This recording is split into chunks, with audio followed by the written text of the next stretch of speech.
له دعوة الحق.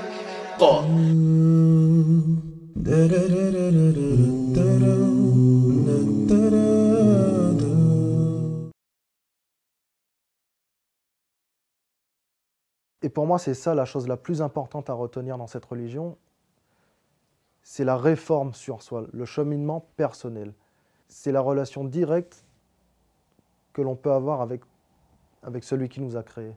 بالقرآن اهتديت في رحبه تحلو الحياة شوقا إلى المولى أتيت أسلمت روحي للإله قد زان لي أغلى طريق وهو الشفيع هو الرفيق يا هائما هل تستفيق وترى السعادة والنجاة قد زان لي أغلى طريق وهو الشفيع هو الرفيق يا هائما هل تستفيق وترى السعادة والنجاة.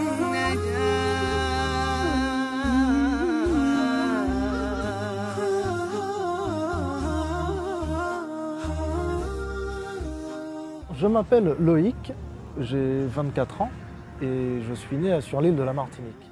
طالب دكتوراه في العلوم الإنسانية. أبواه حذراه من الأديان غير النصرانية. عندما حاول أن يقرأ القرآن تساءل: لماذا لا أكون من أهل الجنة فأفوز فوزا عظيما؟ أريد أن أتعرف على إبراهيم المسيحي. إبراهيم قبل الإسلام هل كان ملتزم بالديانة المسيحية؟ قبل الإسلام أنا كنت عايش الدين بس مرة كل أسبوع مرة كل شهر. والديك كانوا يعني ملتزمين بالديانة المسيحية، الوالد والوالدة؟ أمي ملتزمة جدا في الدين المسيحية. أبوي زي الفرنسيين عاديين يعني شوية شوية بس مش ملتزم في الدين. هذا الإبراهيم قبل الإسلام كان يعني دايع في الدنيا بس جوا كان في شوية إيمان موجود. هل فعلا أخي إبراهيم قبل إسلامك كنت تعادي الإسلام؟ نعم للأسف. كيف كنت تعادي الإسلام يعني؟ يعني كنت بفكر إنه هذا غريب جدا، كيف في ناس ما بيشربوا ما بيستمتعوا كل إشي في الحياة، ليش يعني هيك ما بيعملوا زي الناس. Avant de connaître l'islam, de savoir ce que c'est, j'avais une vision très basique, très orientée par les médias, vu que c'était le seul contact en fait que j'avais avec l'islam. C'était une religion inconnue. J'avais vraiment une vision assez négative au niveau des libertés individuelles et surtout des relations hommes-femmes aussi. Mais le fait que j'ai vécu en Martinique, j'étais totalement isolé de tout contact avec l'islam. Quand je suis arrivé en France, après mon baccalauréat, j'ai commencé à rencontrer des gens musulmans. Mon premier colocataire, c'était d'ailleurs un yéménite.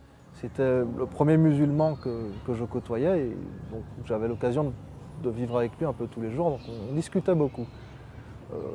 Malheureusement, à cette époque, il n'était pas vraiment pratiquant comme il faut, mais on a quand même parlé de l'islam et ça m'a donné envie de savoir plus. وعندما تحدث معه عن الإسلام تعجب من قرب قصص القرآن من القصص التي كان يسمعها في الكنيسة. أنا فجأت، أنا فكرت يعني شو آدم عليه السلام موجود في دينكم كمان؟ C'est là que j'ai commencé à m'intéresser à l'islam, à m'intéresser au message, à l'histoire de l'islam. Et le fait de m'intéresser à l'islam, je suis revenu à ma religion de départ. Et c'est là que je me suis rendu compte qu'en fait, qu'il y avait un message originel qui a été modifié au fil du temps. Et je voulais vraiment retrouver ce message. يا إله الكون يا المولى العظيم يا كريما منه قرآن كريم ردل القلب سطورا من ضياء راجيا أن يغسل الذنب العظيم. الشيء الغريب في قصتك أخوي إبراهيم أنك تعلمت اللغة العربية قبل إسلامك. لماذا؟ نعم، أنا شفت إشي غريب إنه للأسف الإسلام إشي والمسلمين إشي تاني. يعني أنا فكرت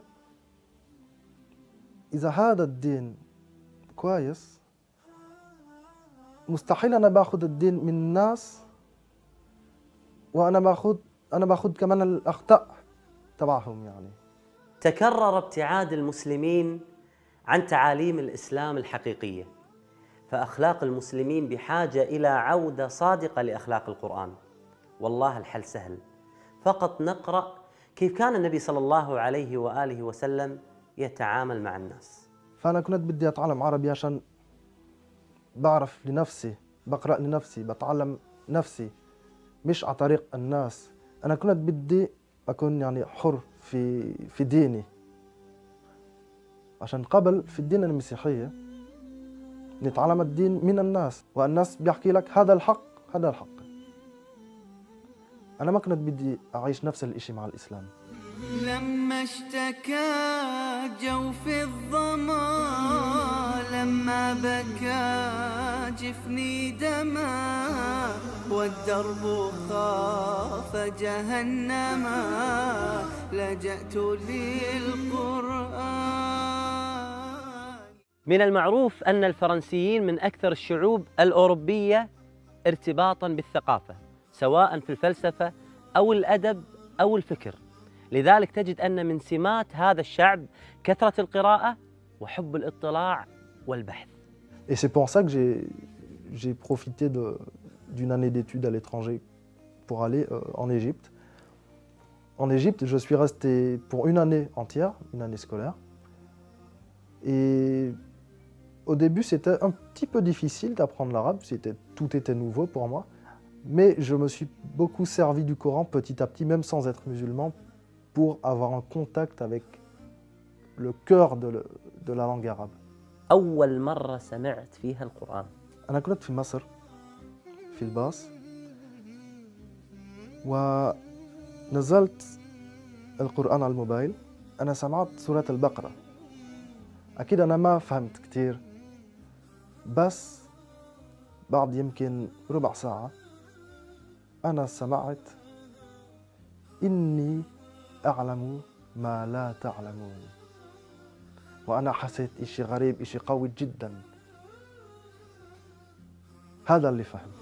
عم الظلام فؤاديها، بات الليالي قاسية، ما عدت أدري ما الضياء إلا مع القرآن. معنت في آياته، فأنست في صفحاته، ورشفت من نفحاته، ما أعذب القرآن. يعني ومن هو الذي يقدر يحكي لي أنا أعلم وأنت لا تعلم؟ هو الله. أنا كنت متأكد إنه هذا كلام الله.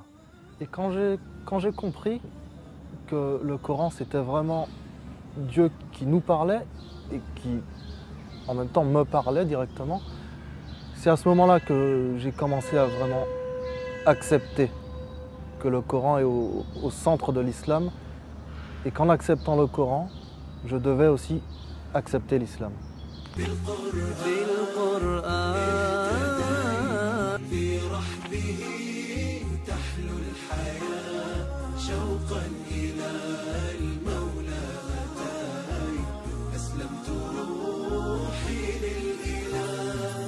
بالقرآن اهتديت، في رحبه تحلو الحياة. إن كنا لا نعلم أن الله سبحانه وتعالى يرانا فهذا ضعف في الإيمان، وإن كنا نعلم أن الله سبحانه وتعالى يرانا ونعصيه فهذا ذنب أعظم. يقول الله سبحانه وتعالى: يستخفون من الناس ولا يستخفون من الله، وهو معهم إذ يبيتون ما لا يرضى من القول وكان الله بما يعملون محيطا. في فترة بحثك عن الإسلام سبحان الله كنت تجمع بين قراءة القرآن وسماع القرآن، لماذا؟ عشان أنا كنت بدي أفهم، أنا كنت بدي أتعلم عربية. اللغة العربية يعني القرآن في قلب اللغة العربية. إذا ما في لغة العربية في فقط ترجمة القرآن. نعم. أنا كنت بدي القرآن نفسه مش ترجمة. يعني أنت كنت تسمع القرآن طبعا باللغة العربية، حتى قراءتك كانت باللغة العربية. حتى قراءتي بنفس الوقت عشان أفهم. اللي أنا أسمع منك الآن أخي إبراهيم يدل على أنه فعلا أن القرآن هو الذي أعز اللغة العربية، فهنيئا لك هذا الحرص. مع أنه يشق عليه التحدث باللغة العربية ولكنه مستمتع بها، وهذه رسالة لنا من إبراهيم كي نعتز بعربيتنا قليلا. كان لدراسته في مصر أثر كبير في تعمقه بالإسلام واقتناعه به. En Égypte, dans mon école, il y avait une sœur que je croisais tous les jours, elle était dans ma classe, et je me souviens que je lui envoyais parfois des clichés pour rigoler, pour voir sa réaction. Je lui demandais quel effet ça fait de vivre avec un voile ou d'être oppressé, ou enfin tous les petits clichés qui sont véhiculés dans les médias. Ça a été déterminant puisque à chaque fois sa réponse était toujours la même, c'était Alhamdulillah. Elle était heureuse d'être musulmane. Donc je me suis interrogé, comment ça se fait? J'étais persuadé qu'il y avait des problèmes avec le droit, les droits de l'homme, l'oppression des femmes, ce genre de choses. Et j'ai en face de moi quelqu'un, petit à petit, avec les autres musulmans de cette école, au fil des discussions, on m'a souvent envoyé vers des vidéos YouTube ou des choses sur Internet. Et c'est à partir de là que j'ai pu découvrir la foi musulmane, de quoi elle est faite. C'est à partir de là que j'ai pu découvrir la vie après la mort, le paradis, l'enfer, le jugement, les bonnes actions, les mauvaises actions. واستمر بحثه ونقاشه مع المسلمين من حوله حتى جاءت لحظة الهداية. حدثني عن لحظة الشهادة، هذا اليوم المهم في حياتك شيخ إبراهيم. هذا اليوم أنا كنت قاعد بحضر فيديو على اليوتيوب. J'ai continué à regarder la vidéo. Et à un moment donné, quand un passage du Coran a été cité, je ne me souviens plus lequel, mais qui parlait de ce que les gens du paradis reçoivent pour ce qu'ils ont fait de bien sur terre, j'ai ressenti que mon âme a crié en moi. J'ai ressenti un cri. فهل أحسست أن سماه غيما إذا رتلت آيات كريمة سماء بل شفاء بل هداية لماذا أنت لم تدرك نعيما. آيات الجنة في القرآن مهمة، لذلك تجدها كثيرة ولها وقع عجيب ومريح على قلب الإنسان. وعندما تجد الله سبحانه وتعالى في القرآن يرغبنا بالنعيم وكأنه يقول اتركوا عنكم هذه الدنيا. وجوه يومئذ ناعمة لسعيها راضية في جنة عالية لا تسمع فيها لاغية فيها عين جارية فيها سرر مرفوعة وأكواب موضوعة ونمارق مصفوفة وزرابي مبثوثة. اللهم ارزقنا الجنة. Et subhanallah, peut-être 10 ou 15 minutes après, il y a un groupe de sœurs de cette école qui sont venues vers moi et qui m'ont dit وحكوا لي إذا بدك تكون مسلم تعال نروح على الجامع وتحكي الشهادة. واتجه لجامع الأزهر في مصر ليعلن الشهادة لله ويترك عبودية الدنيا. J'ai répété après le cheikh la shahada. Et alhamdulillah, je suis devenu musulman ce jour-là. وأنا حسيت إنه زي أنا خرجت من المشاكل.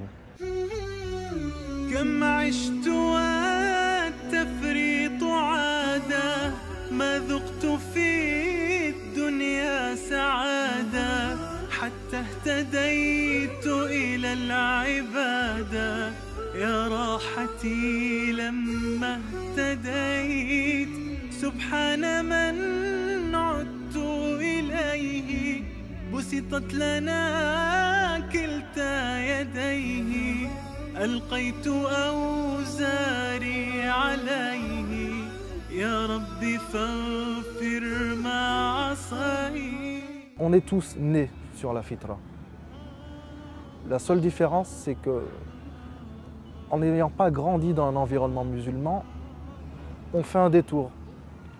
On part plus ou moins loin. Il y en a qui partent tellement loin qu'ils ne reviennent pas. Mais en fait, ce n'est pas une conversion, c'est un retour à l'origine. C'est un retour à l'islam. Et donc pendant à peu près le reste de ma scolarité, mes parents ne savaient pas que j'étais musulman. Et un jour, ma mère, quand j'étais en Palestine, j'étais au téléphone avec ma mère, elle me demande « Où es-tu maintenant ?» Je lui dis « Je suis chez des amis ». Et je pense qu'elle voulait vraiment savoir, puisqu'elle devait avoir quelques doutes. Et là, elle m'a dit clairement « Et toi, quelle est ta religion ?» Ma religion, c'est ma religion première, c'est ma religion originelle. Je pensais à la fitra. Et là, elle m'a dit « Tu vois ce que je veux dire, donc réponds-moi clairement. » Et je lui ai dit « Ça fait très longtemps. Ça fait 3 ans maintenant, c'était pendant que j'étais en Égypte. »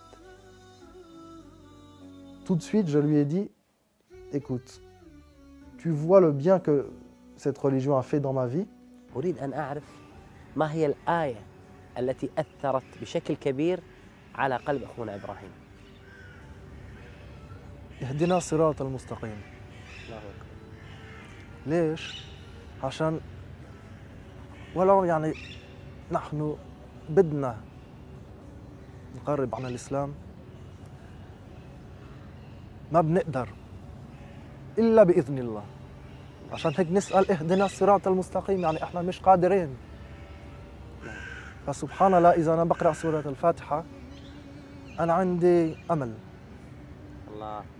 اهدنا الصراط المستقيم صراط الذين أنعمت عليهم غير المغضوب عليهم ولا الضالين.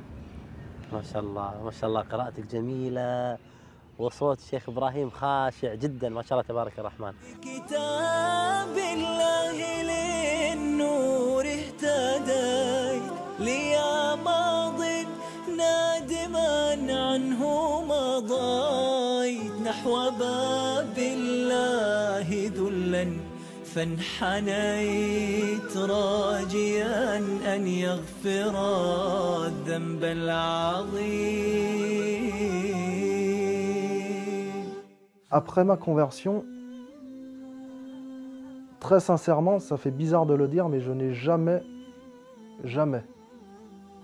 connu de période sombre, de période triste ou de malheur intense. Quand j'ai lu le Coran, pour moi, c'était comme si ce livre avait été écrit pour la vie d'aujourd'hui, en sachant qu'il a 1400 ans. Ça m'a beaucoup surpris, ça m'a beaucoup touché, de m'imaginer que des gens, depuis plusieurs centenaires, lisent ce livre, sont convaincus par ce livre. Cette capacité du Coran à toucher mon nafs et à révéler à moi-même mes propres défauts m'a vraiment beaucoup touché. بعيدا كنت لكن حين جئت بأول وهلة منه اهتديت وأنت عرفته مذ كنت طفلا لماذا الناس ميت، لماذا قلب بعض الناس ميت؟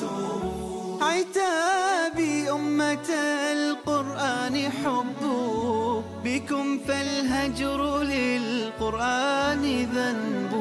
سيشكون الرسول غدا أنا أرضى، غدا ماذا نقول وما نجيب؟ عتابي أمة القرآن حب، بكم فالهجر للقرآن ذنب. سيشكون الرسول غدا أنا أرضى، غدا ماذا نقول وما